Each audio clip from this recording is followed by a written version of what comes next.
এই বুঝলাম না, ইফতারির আর 10 মিনিট সময় বাকি আছে, তাড়াতাড়ি হাত চালা। তাড়াতাড়ি কর। জি ভাই করছি। দেখ আসিফ, ম্যাচে একটা নিয়ম করা হয়েছে, প্রতি মাসে যারা মিলে টাকা দেবে তারা ইফতারি করবে। এই সবাই দোয়া পড়। কি রে, তুই তাও এখানে বসতিছিস? আমি তোদের সাথে ইফতারি করব। গত 2 মাস ধরে তুই ম্যাচে 1 টাকাও দিস নে। রমজান মাস ভাই, তোরে আমরা আর হেল্প করতে পারবো না। তুই টাকা দিয়ে ইফতারি কর, না হলে এখান থেকে ওঠ। আব্বা করছিল কলা বিক্রি হলে টাকা দিয়ে দেবে না। তোর আব্বার আর এই জন্মে কলা বিক্রি করা হবে না। গত 3 মাস ধরে একই কথা শোনাচ্ছিস, নতুন কিছু বল। তোরা আজকের মতো আমার ইফতার করতে দে। আব্বা টাকা পাঠালে আমি সব টাকা পরিশোধ করে দিবানে। এই তুই শরবত রাখতো, এখান থেকে যা।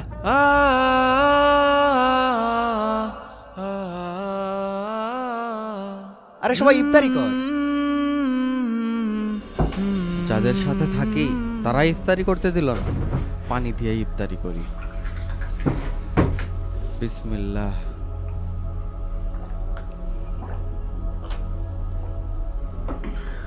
আব্বাকে একটা কল দেবো এখনই।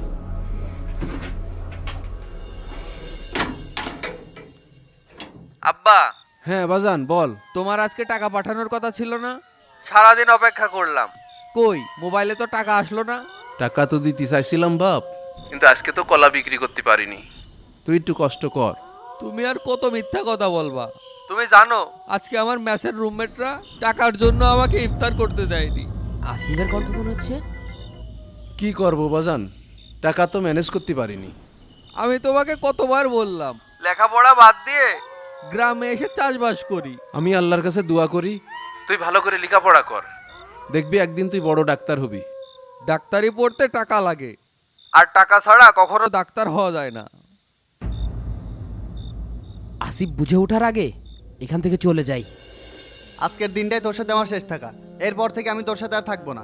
তুই আমার বন্ধু, আমার পরিবারে খুব আর্থিক সমস্যা চলছে রে, তুই অন্তত আমার পাশে থাক।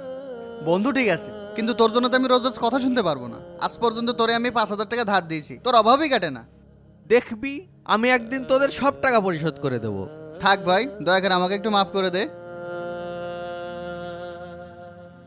তুই থাক, আমি গেলাম। কি রে আসিফ, তুই আমার 3 মাস ধরে ভাড়া দিস নে, এবারে এই মাসের ভাড়া দে। ভাই আমার পরিবারের অবস্থা খুবই খারাপ। আব্বু কলা বেচে টাকা দিলেই আপনার সব বিল আমি দিয়ে দেব। তোর বাপ 3 মাস ধরে কলা বেঁচে যাচ্ছে, আর তুই 3 মাস ধরে আমার ভাড়ার টাকা দিয়েই যাচ্ছিস। তা কবে রে টাকাটা দিবি, তা সত্যি সত্যি ক। ভাই আর কয়টা দিন সময় দেন, আমি ঈদের আগেই টাকাটা দিয়ে দেব। আসিফ, তোর আমি 1 সপ্তাহ টাইম দিলাম।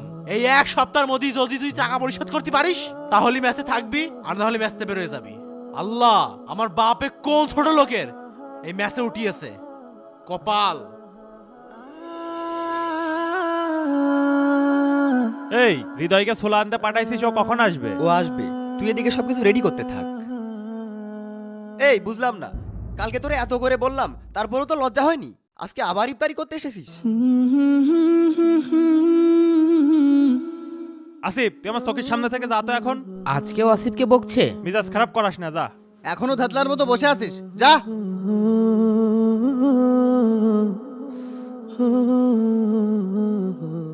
আজ থেকে আসিফ এখানে ইফতারি করবে। কেন, টাকা দেওয়ার সময় খুঁজে পাওয়া যাবে না, আবার ইফতারির সময় ফাউ ফাউ ইফতারি করতে আসবে? মগের মুলুক পাইছে না? ওর টাকা আজ থেকে আমি দেব, ভন্ডামি। কিন্তু তার আগে আমার একটা প্রশ্নের উত্তর দে। কি প্রশ্ন? তোরা সবাই মেডিকেলে পড়াশোনা করছিস, 2 বছর পর যে নিয়ে দেশের বড় বড় হসপিটালে কেউ ডাক্তার অথবা মেডিসিনে জব করবি, কিন্তু তোদের একটার মধ্যেও মানুষের সেবা করার মন মানসিকতা নেই। বড় ভাই, আপনি এসব কি বলছেন? কিসের সাথে কি মিলাচ্ছেন? হ্যাঁ, আমি ঠিকই বলছি।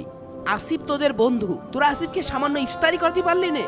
তোরা মানুষের কি সেবা করবি? না মানে ভাই, ও আজ 2 মাস টাকা দেয় না, একটা মানুষের ফিরি ফিরি আর কয়দিন খাওয়াবো? আসিফ আজ না হয় কাল তোদের টাকা দিয়ে দিত, কিন্তু তোরা একজন রোজাদারের মনে কষ্ট দিচ্ছিস, তাকে ইফতারি করাচ্ছিস না। এর জবাবদিহি কি তোদের আল্লাহর কাছে করা লাগবে না? যেখানে আল্লাহর রাসূল সাল্লাল্লাহু আলাইহি সাল্লাম বলেছেন, যে ব্যক্তি একজন রোজাদারকে ইফতার করাবে সে ওই রোজাদারের সমপরিমাণ সওয়াব পাবে, কিন্তু সেই রোজাদারের সওয়াব থেকে একটুও কমানো হবে না।